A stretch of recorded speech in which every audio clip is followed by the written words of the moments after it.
بسم اللہ الرحمن الرحیم۔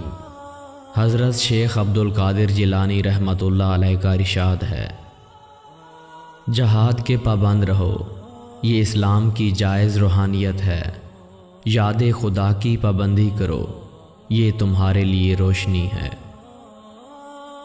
جو میرے اقوال پر عمل نہیں کرتا وہ بندہ میرے قول کو سمجھتا ہی نہیں، بس جب عمل کرے گا تب ہی سمجھے گا۔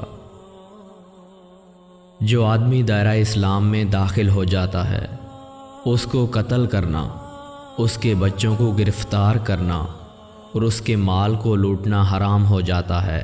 اس کے گزشتہ تمام گناہ بخشے جاتے ہیں بشرطیہ کہ وہ شرک نہ ہو۔ جو منافق ہوتا ہے وہ زبان کا ترار اور قلب کا گونگا ہوتا ہے۔